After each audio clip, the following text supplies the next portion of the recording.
South Africa was thrown into a state of political turmoil and uncertainty following the High Court's apparent ultimatum for President Cyril Ramaphosa either to resign within 14 days or to face prison. The ruling, after marathon late-night judicial sessions in Pretoria, has opened up tremors at every level of government and revived debates on corruption, justice, and accountability at the pinnacle of power. Early reports intimated that the High Court's decision had been taken on the back of a confidential dossier submitted to the court, believed to be loaded with detailed evidence linking Ramaphosa to financial misconduct, abuse of power, and obstruction of justice. The case reportedly centered around the notorious failure farm scandal where millions in undeclared foreign currency were discovered hidden inside furniture on the president's private property. As such, investigators said the money was never declared to the South African Revenue Service or the Reserve Bank, fueling suspicion of money laundering and illicit financial dealings. Leaders of the opposition and anti-corruption activists have accused Ramaphosa of repeatedly using his office to shield himself from accountability over many months. But the court's surprise move appears to have shattered that shield.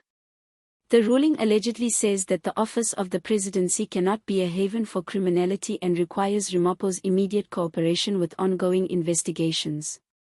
No citizen, irrespective of rank or title, is permitted to frustrate the courts of law or use state agencies as leverage in evading legal punishment. The president must now either submit to the dictates of the court or face criminal sanctions. The ruling allegedly reads, inside the ruling African National Congress, ANC, panic and confusion have erupted. Senior members are said to be deeply divided. Some within Ramaphosa's inner circle have called the ruling a judicial coup, arguing that it is part of a coordinated political strategy to remove him from office.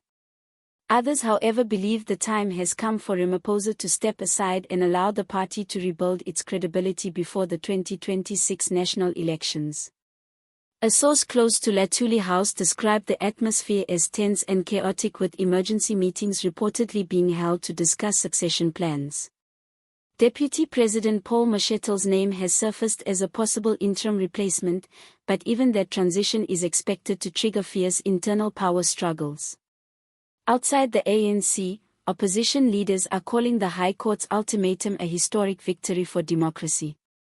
Economic freedom fighters EFF leader Julius Malema wasted no time in addressing supporters in Johannesburg, declaring, "The courts have finally spoken.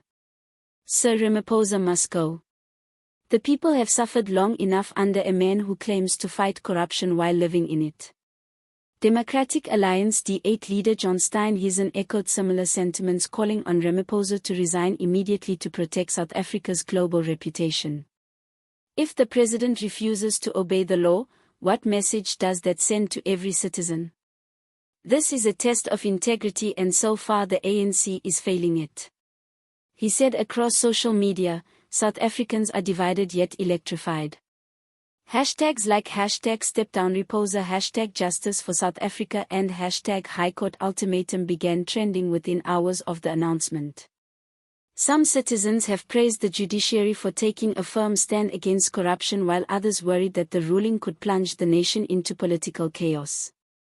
In the streets of Pretoria, small crowds gathered near the union buildings holding placards that read, "No one is above the law and justice has spoken." Meanwhile, supporters of the ANC's reformist faction have pleaded for calm, warning that instability could threaten the country's already fragile economy. Constitutional law experts are calling the situation unprecedented. No sitting South African president has ever been given such a direct legal ultimatum by the courts.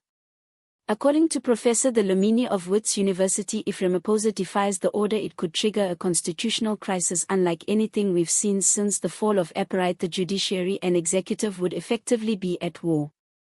Dlamini added that failure to comply within the 14-day deadline could lead to Ramaphosa being held in contempt of court, a charge that carries the potential for immediate imprisonment. The development has not gone unnoticed abroad. International media outlets are closely monitoring the situation, describing it as a critical moment for Africa's most industrialized democracy. Global investors have expressed concern over the political instability, with early reports indicating fluctuations in the rand and declines in Johannesburg stock exchange activity. Foreign diplomats have reportedly reached out privately to South African officials, urging them to uphold constitutional order and prevent the crisis from escalating into nationwide unrest. So far, President Ramaphosa has remained silent, fueling speculation about his next move. Insiders say he has convened a private meeting with his legal team and close advisors at the presidential residence.